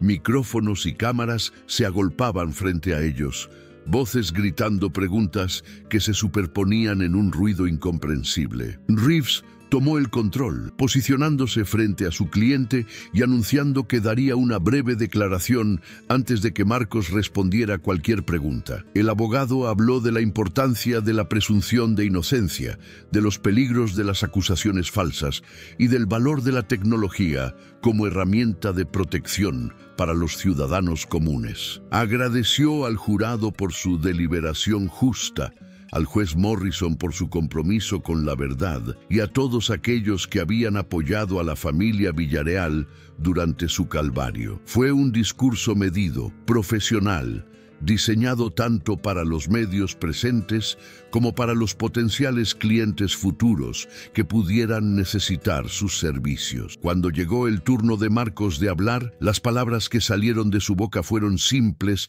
pero profundamente sinceras. Agradeció a su esposa por su amor inquebrantable, a su hermano por su apoyo, a su abogado por creer en él cuando el mundo entero parecía haberse vuelto en su contra. Y luego dijo algo que sorprendió a todos los presentes. Dijo que no guardaba rencor hacia Richard Thornton, que la amargura solo envenenaría su propio corazón y que prefería enfocarse en reconstruir su vida y agradecer cada día la libertad que había estado a punto de perder. Era un mensaje de perdón que pocos habrían esperado de un hombre que había sufrido tanto injustamente. Los periodistas intercambiaban miradas de sorpresa, algunos claramente conmovidos por la gracia que Marcos mostraba en su momento de triunfo. Elena lo miraba con un orgullo que trascendía las palabras, confirmando una vez más que había elegido al hombre correcto para compartir su vida. Los días que siguieron al veredicto fueron un torbellino de atención mediática que ningún miembro de la familia Villarreal había anticipado. La historia del conductor de Uber inocente que había sido exonerado gracias a su propia cámara de tablero resonó profundamente con el público estadounidense, convirtiéndose en un símbolo de los peligros de las acusaciones falsas y del poder de la tecnología para proteger a los ciudadanos comunes. Los principales noticieros nacionales solicitaban entrevistas, programas matutinos, querían segmentos exclusivos y las redes sociales explotaban con mensajes de apoyo de personas que nunca habían conocido a Marcos, pero que se sentían conectadas con su historia. Elena fue la primera en notar que algo había cambiado fundamentalmente en la manera en que el mundo veía a su familia. Donde antes había existido la sombra de la sospecha, ahora había admiración y solidaridad. Los vecinos que habían evitado hacer contacto visual durante las semanas del proceso, ahora tocaban la puerta con platillos de comida y palabras de disculpa por no haber sido más vocales en su apoyo. Compañeros conductores de Uber, que Marcos conocía solo superficialmente, enviaban mensajes de felicitación y preguntaban cómo podían instalar sus propias cámaras de tablero. Era como si la absolución hubiera limpiado no solo el registro legal de Marcos, sino también su reputación en la corte de la opinión pública. Daniel Reeves manejó la avalancha mediática con la habilidad de alguien que entendía el valor de la exposición, pero también los peligros de la sobreexposición. Aconsejó a Marcos que aceptara algunas entrevistas selectas, pero que rechazara las que parecían más interesadas en el sensacionalismo que en la sustancia. Juntos aparecieron en un programa matutino nacional donde Marcos contó su historia con la misma sinceridad que había mostrado en el tribunal, ganándose el corazón de millones de espectadores que lo veían por primera vez. El segmento terminó con un llamado a la acción para que todos los trabajadores de transporte compartido consideraran invertir en cámaras de tablero como medida de protección. Lo que nadie había anticipado fue el impacto económico de esa visibilidad. Una empresa fabricante de cámaras de tablero contactó a Reeves ofreciendo un acuerdo de patrocinio para Marcos, queriendo usar su historia en campañas publicitarias. La oferta inicial era de $50,000, una suma que representaba más de lo que Marcos ganaba en un año conduciendo para Uber. Después de negociaciones que duraron una semana, el acuerdo final ascendió a $75,000, más regalías por cada unidad vendida que pudiera atribuirse a la campaña. Era dinero que cambiaría la vida de la familia Villarreal de maneras que apenas comenzaban a imaginar. Pero no todo era celebración y ofertas lucrativas. El proceso había dejado cicatrices que no sanarían fácilmente. Marcos descubrió que dormía mal por las noches, despertando con pesadillas, donde volvía a estar en aquella celda, donde el veredicto era culpable en lugar de inocente, donde perdía a su familia para siempre. Elena notaba que se sobresaltaba con facilidad, que se tensaba visiblemente cada vez que veía un auto de policía en el espejo retrovisor. Eran síntomas de un trauma que el tiempo y quizás la ayuda profesional tendrían que abordar. Los niños también habían sido afectados de maneras sutiles pero significativas. El mayor, Miguel, de 9 años, había desarrollado una ansiedad por la separación que no existía antes del arresto de su padre. Lloraba cada mañana cuando Marcos salía a trabajar, aferrándose a su pierna y rogándole que no se fuera. El menor, Carlos, de 6 años, había comenzado a tener problemas de conducta en la escuela, reaccionando con agresividad cuando otros niños mencionaban a la policía o hacían preguntas sobre lo que había pasado con su papá. La familia necesitaba sanar, y eso requeriría más que dinero o fama mediática. Reeves recomendó un terapeuta familiar especializado en trauma, alguien que había trabajado con familias de personas injustamente encarceladas y entendía las dinámicas particulares que surgían de esas experiencias. Las primeras sesiones fueron difíciles, abriendo heridas que todos habían intentado ignorar en medio de la batalla legal. Pero gradualmente, con la guía profesional y el amor que los unía, los Villarreal comenzaron a procesar lo que habían vivido y a encontrar maneras de seguir adelante sin negar el dolor del pasado. Mientras tanto, la justicia seguía su curso con Richard Thornton. 3 semanas después del veredicto, en el caso de Marcos, el empresario fue formalmente acusado de perjurio, presentación de informe policial falso y fraude de seguros. Los cargos combinados podrían resultar en hasta 15 años de prisión si era declarado culpable de todos ellos. Su mansión fue finalmente ejecutada por el banco, sus cuentas congeladas por orden judicial, y su esposa presentó una demanda de divorcio que revelaba años de mentiras y manipulación financiera. El hombre que había intentado destruir a Marcos para salvar su propia imagen veía ahora cómo todo lo que había construido, legítima o fraudulentamente, se desmoronaba a su alrededor. Reeves mantuvo a Marcos informado sobre los desarrollos del caso contra Thornton, aunque el conductor había expresado repetidamente que no sentía satisfacción en la caída del otro hombre. Era sincero en eso. Marcos había crecido en un pueblo pequeño de México, donde la comunidad cuidaba de los suyos, donde incluso los enemigos eran tratados con una dignidad básica, porque al final del día todos compartían el mismo espacio. Esos valores habían sobrevivido su transición a Estados Unidos y ahora le permitían mantener su humanidad, incluso frente a alguien que había intentado quitarle todo. Sin embargo, cuando el investigador Marcus Webb le presentó información adicional sobre Thornton, algo cambió en la perspectiva de Mark. Webb había descubierto que el empresario había considerado a otros conductores antes de elegirlo a él como víctima de su fraude. Había revisado perfiles en la aplicación, buscando específicamente inmigrantes con nombres hispanos, asumiendo que serían más fáciles de incriminar y menos capaces de defenderse. La elección de Marcos no había sido aleatoria, había sido deliberada, calculada, basada en prejuicios raciales que Thornton probablemente ni siquiera reconocía conscientemente en sí mismo. Esa revelación encendió algo en Marcos que había permanecido dormido durante todo el proceso. No era odio exactamente, ni deseo de venganza, sino una determinación de usar su plataforma para algo más grande que su propia historia. Si Thornton había elegido a sus víctimas basándose en su origen étnico, ¿cuántos otros conductores inmigrantes habían sido acusados falsamente sin los recursos o la suerte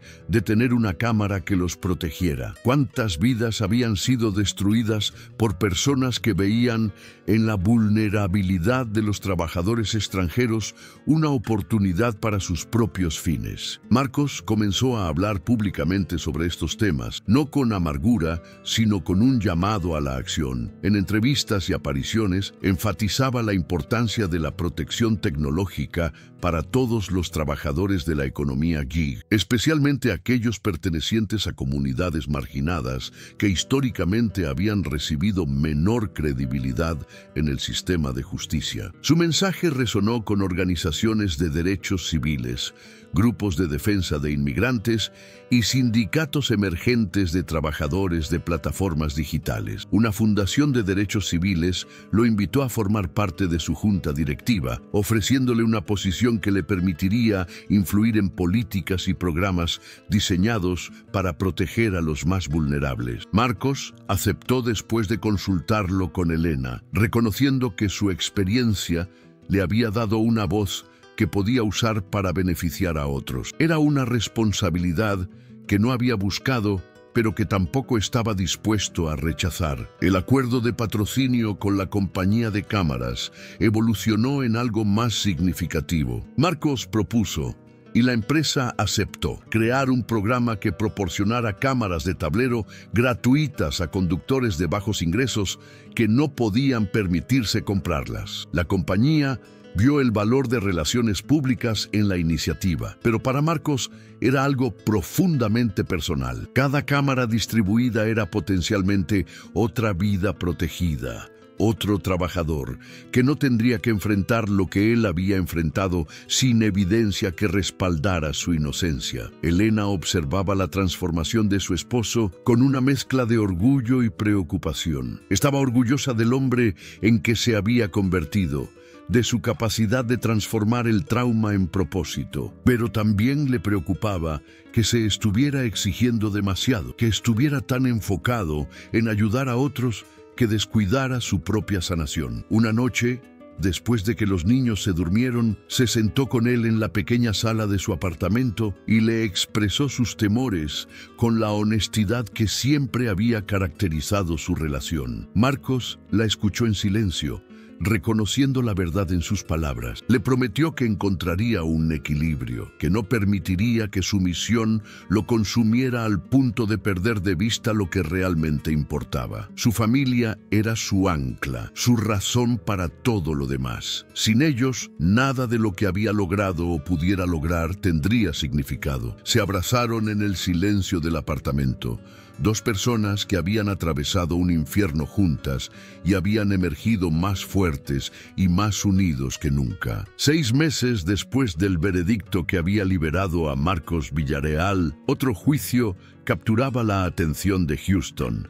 Richard Thornton, el empresario que había intentado destruir la vida de un conductor inocente, finalmente enfrentaba las consecuencias de sus acciones en la misma sala donde su mentira había sido expuesta. La ironía no escapaba a nadie, y los medios locales cubrían el proceso con un entusiasmo que bordeaba el fervor, documentando cada giro en la caída de un hombre que una vez había sido considerado un pilar de la comunidad empresarial. Marcos no asistió al juicio de Thornton. Había considerado hacerlo, sentarse en la galería y observar cómo el sistema de justicia que había intentado destruirlo ahora se volvía contra su acusador. Pero después de discutirlo con Elena y con su terapeuta, decidió que su presencia no aportaría nada constructivo. Ya había perdonado a Thornton, no por el bien del empresario, sino por el suyo propio, y revivir esos momentos en el tribunal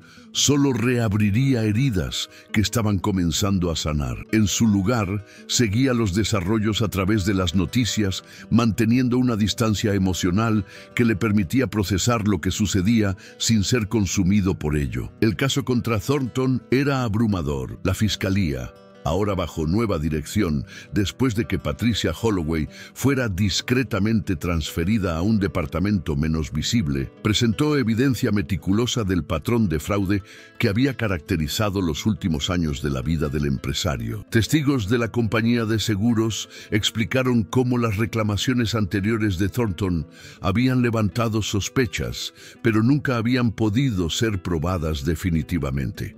Expertos financieros detallaron el estado catastrófico de sus finanzas, demostrando la motivación clara para fabricar el supuesto robo del reloj Rolex. El video de la cámara de tablero de Marcos fue presentado nuevamente, esta vez como evidencia de perjurio en lugar de evidencia exculpatoria. Ver esas imágenes en un contexto completamente diferente era extraño para quienes habían seguido ambos casos. Lo que una vez había sido la salvación de un hombre inocente, ahora era el clavo final en el ataúd legal de su acusador. La misma tecnología que Thornton había subestimado cuando eligió a su víctima, ahora sellaba su destino de una manera que probablemente nunca había imaginado. El abogado defensor de Thornton intentó presentar a su cliente como un hombre desesperado que había tomado decisiones terribles bajo presión financiera extrema. Argumentó que el colapso de su negocio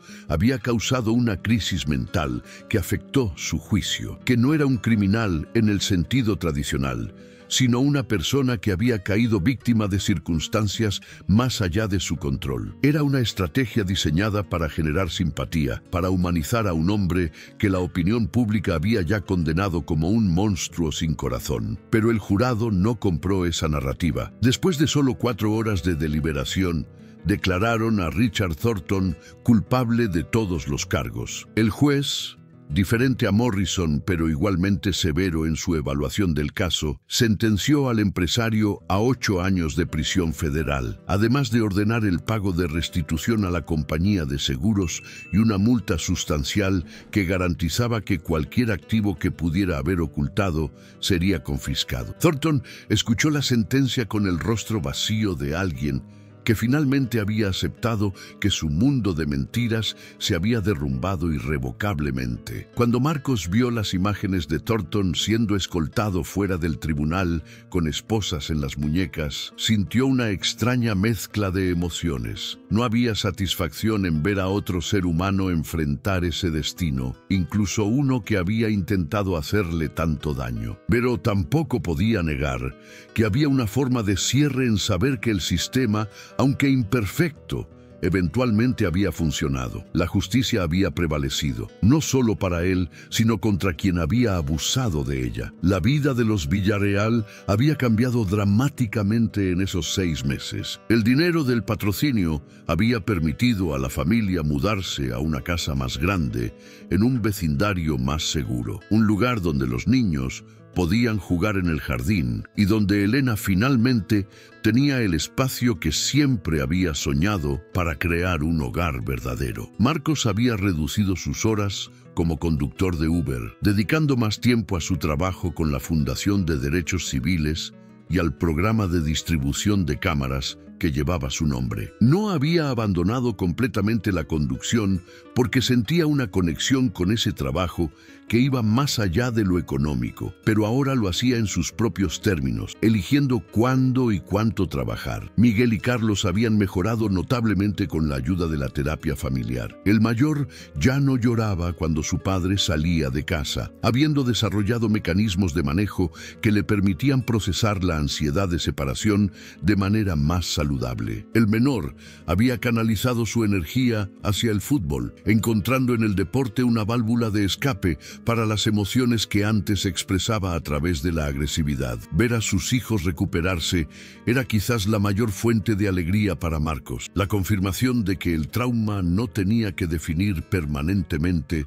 sus vidas. Daniel Reeves se había convertido en algo más que el abogado de la familia. Era un amigo, un consejero, alguien que había arriesgado su reputación profesional en un caso que otros habrían rechazado y que ahora compartía en el triunfo que había resultado. Su práctica legal había florecido después de la publicidad del caso Villarreal, con clientes buscándolo específicamente porque habían visto cómo luchaba por los desvalidos. Pero Reeves mantenía sus raíces, continuando aceptando casos pro bono de personas que no podían pagar, pero que merecían representación de calidad. Un año después del veredicto original, Marcos recibió una invitación inesperada. Una conferencia nacional sobre reforma del sistema de justicia quería que fuera el orador principal, compartiendo su historia como ejemplo de los peligros de las acusaciones falsas y la importancia de salvaguardas tecnológicas. Era un escenario mucho más grande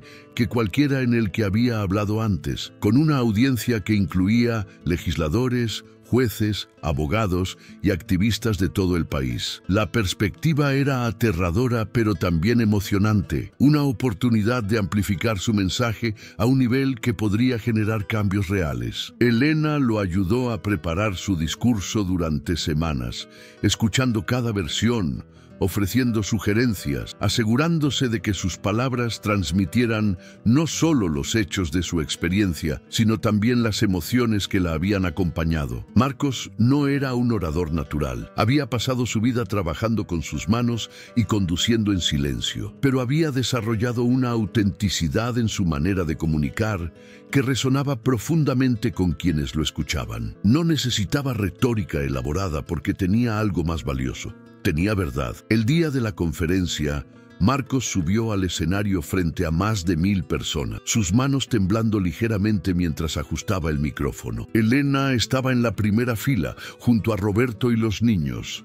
Su presencia un recordatorio constante de por qué estaba allí y qué estaba en juego. Respiró profundamente, miró a la audiencia que esperaba sus palabras y comenzó a hablar. Contó su historia desde el principio, desde la mañana ordinaria que se convirtió en pesadilla hasta el momento en que escuchó las palabras no culpable resonar en aquella sala de tribunal. Habló de la cámara de tablero que había salvado su vida, de la importancia de documentar las interacciones en una era donde la palabra de una persona podía destruir a otra. Pero también habló de algo más profundo, de la humanidad que había encontrado incluso en los momentos más oscuros, del amor de su familia que lo había sostenido cuando todo parecía perdido. Cuando terminó, el silencio duró varios segundos antes de que la audiencia estallara en aplausos. Había personas de pie, otras visiblemente emocionadas,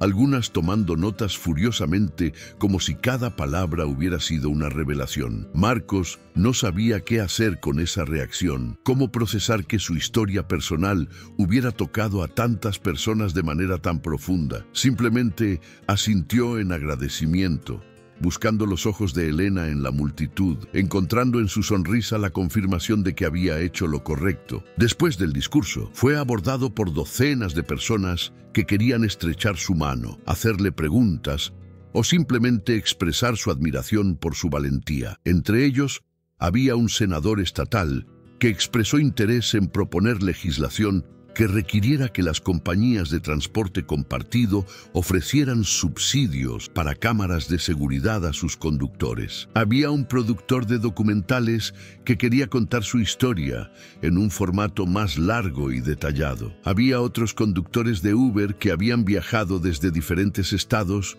solo para conocer al hombre cuya experiencia había cambiado sus propias prácticas de seguridad. Esa noche, de regreso en el hotel con su familia, Marcos reflexionó sobre el camino que lo había llevado hasta ese momento. Un año antes, había sido un conductor anónimo luchando por su libertad. Ahora era una voz reconocida en la lucha por la justicia y los derechos de los trabajadores vulnerables.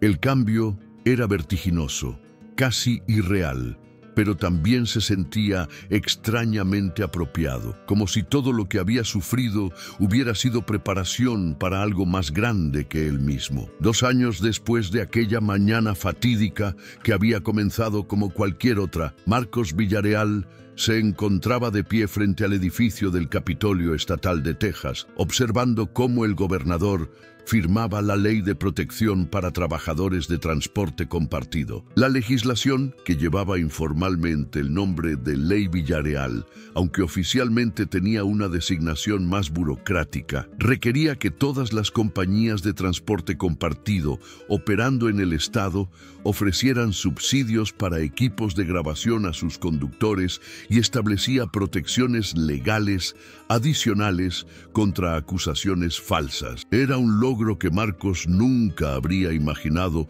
cuando instaló aquella cámara de $200 en su Toyota Camry, pero que ahora representaba la culminación de un viaje extraordinario desde la desesperación hasta el propósito. Elena estaba a su lado, como había estado en cada momento importante desde que se conocieron en aquel pueblo polvoriento de Guanajuato hace casi 20 años. Sus hijos, ahora de 11 y 8 años, observaban la ceremonia con una mezcla de aburrimiento infantil y orgullo por su padre que no podían articular completamente. Daniel Reeves también estaba presente, su sonrisa amplia revelando la satisfacción de haber sido parte de una historia que había trascendido los límites de un simple caso legal para convertirse en un movimiento de cambio social. Cuando el gobernador terminó de firmar y levantó el documento para las cámaras, la multitud reunida estalló en aplausos. Marcos fue invitado al podio para decir unas palabras, y mientras caminaba hacia el micrófono, su mente viajó inevitablemente hacia el pasado. Recordó la sensación de las esposas cerrándose alrededor de sus muñecas frente a su familia. Recordó las noches interminables en aquella celda maloliente, preguntándose si volvería a ver a sus hijos crecer. Recordó el momento en que el jurado pronunció las palabras que le devolvieron su libertad y su vida. Habló brevemente, consciente de que la ocasión no se trataba de él, sino del cambio que representaba. Agradeció a los legisladores que habían apoyado el proyecto de ley, a los activistas que habían presionado incansablemente por su aprobación y a las miles de personas que habían compartido sus propias historias de vulnerabilidad en el sistema de justicia. Pero sobre todo, agradeció a su familia, sin cuyo amor y apoyo incondicional no habría sobrevivido el calvario que lo había traído hasta ese momento. Elena lloraba silenciosamente en la audiencia, sus lágrimas esta vez de alegría pura e incontaminada. La vida después de la fama mediática había encontrado un equilibrio que Marcos valoraba profundamente. Continuaba conduciendo para Uber algunas horas a la semana, no por necesidad económica, sino porque disfrutaba las conversaciones con extraños, las historias que escuchaba, la conexión humana que surgía en esos trayectos efímeros. Sus pasajeros ocasionalmente lo reconocían, habiendo visto su rostro en las noticias o en las redes sociales, y esos encuentros generalmente terminaban en conversaciones significativas sobre justicia, inmigración y los desafíos de la vida en Estados Estados Unidos para quienes venían buscando el sueño americano. El programa de distribución de cámaras que llevaba su nombre había crecido exponencialmente, expandiéndose más allá de Texas hacia otros estados con grandes poblaciones de conductores de transporte compartido. Más de 10.000 dispositivos habían sido distribuidos gratuitamente a trabajadores que no podían permitirse comprarlos, cada uno representando una vida potencialmente protegida contra el tipo de injusticia que Marcos había enfrentado. Las historias de conductores que habían usado sus cámaras para defenderse de acusaciones falsas o documentar incidentes llegaban regularmente, cada una confirmando que el sufrimiento de Marcos había generado algo positivo y duradero. Richard Thornton cumplía su sentencia en una prisión federal de seguridad mínima en el este de Texas. Marcos había recibido noticias ocasionales sobre su antiguo acusador a través de los medios, informes sobre apelaciones rechazadas y sobre el divorcio que había despojado al empresario de cualquier activo que hubiera logrado ocultar. No sentía satisfacción en esas noticias, solo una especie de melancolía distante por un hombre que había destruido su propia vida intentando destruir la de otro. En sus momentos más reflexivos, Marcos se preguntaba qué camino habría tomado Thornton si hubiera tenido el coraje de enfrentar sus problemas financieros honestamente en lugar de recurrir al fraude. Era una pregunta sin respuesta, pero formulada servía como recordatorio de que las decisiones que tomamos definen no solo nuestro presente, sino todo nuestro futuro. La Fundación de Derechos Civiles, donde Marcos servía en la junta directiva, había expandido su enfoque para incluir específicamente a trabajadores de la economía gig, reconociendo que este sector creciente de la fuerza laboral enfrentaba vulnerabilidades únicas que el sistema legal tradicional no estaba equipado para abordar. Marcos participaba activamente en el desarrollo de programas educativos, compartiendo su experiencia con nuevos conductores y trabajadores de plataformas digitales, enseñándoles sobre sus derechos y sobre las herramientas disponibles para protegerse. Miguel y Carlos habían florecido en su nueva escuela, dejando atrás los traumas de aquellos meses oscuros para convertirse en niños alegres y bien ajustados. El mayor mostraba un interés sorprendente en el derecho, hablando ocasionalmente sobre convertirse en abogado como el señor Reeves cuando creciera. El menor había desarrollado una pasión por la tecnología, fascinado por las cámaras y los sistemas de grabación que habían salvado a su familia. Marcos observaba a sus hijos con un orgullo que a veces amenazaba con abrumarlo, maravillándose de cómo habían transformado la adversidad en fortaleza. Elena había comenzado su propio proyecto, inspirada por la experiencia de su familia. Había creado un grupo de apoyo para esposas y familias de personas injustamente acusadas, un espacio donde podían compartir sus experiencias, encontrar recursos y apoyarse mutuamente a través del proceso traumático del sistema judicial. Lo que había comenzado como reuniones informales en su sala de estar se había convertido en una organización con presencia en varias ciudades, ofreciendo orientación práctica y apoyo emocional a quienes enfrentaban lo que ella había enfrentado. Una tarde de primavera, mientras la familia disfrutaba de una barbacoa en el jardín de su nueva casa, Marcos se alejó momentáneamente del grupo para observar la escena desde la distancia. Sus hijos corrían persiguiendo un balón de fútbol. Elena conversaba animadamente con su cuñada que había venido de visita. El aroma de la carne asándose se mezclaba con el sonido de las risas y la música que salía de un pequeño altavoz. Era una escena de normalidad perfecta, el tipo de momento cotidiano que había temido perder para siempre cuando las puertas de aquella celda se cerraron detrás de él. Roberto se acercó y se paró junto a su hermano, siguiendo su mirada hacia la escena familiar. Le preguntó en qué estaba pensando y Marcos tardó un momento en responder. Finalmente dijo que estaba pensando en lo frágil que era todo, en cómo una mentira de un extraño había estado a punto de destruir todo lo que veía frente a él. Pero también estaba pensando en lo resistente que había resultado ser, en cómo su familia había doblado bajo la presión, pero nunca se había roto, en cómo el amor había demostrado ser más fuerte que la injusticia. Roberto asintió en silencio, entendiendo sin necesidad de más palabras. Los hermanos permanecieron así durante varios minutos, observando a sus seres queridos, agradeciendo en silencio por todo lo que tenían y por todo lo que habían logrado preservar contra probabilidades que en algún momento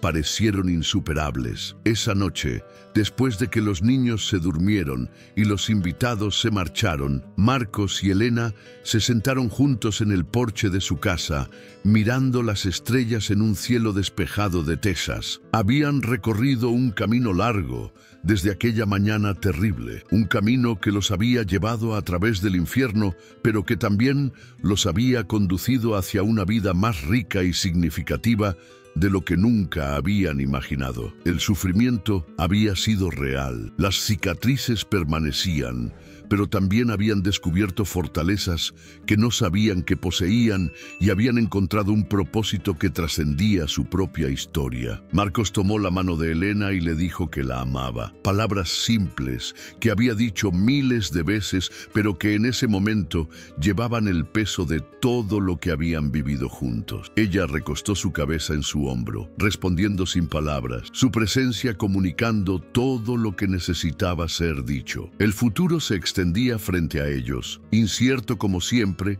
pero ya no amenazante. Habían aprendido que la vida podía cambiar en un instante, que la injusticia acechaba en lugares inesperados, pero también habían aprendido que la verdad tenía un poder que las mentiras nunca podrían vencer. Marcos Villarreal, el conductor de Uber, que casi pierde todo, había encontrado algo más valioso que la libertad que le fue arrebatada temporalmente. Había encontrado su voz, su propósito y la certeza de que incluso en los momentos más oscuros, la luz eventualmente encuentra su camino. Y eso, al final, era más que suficiente.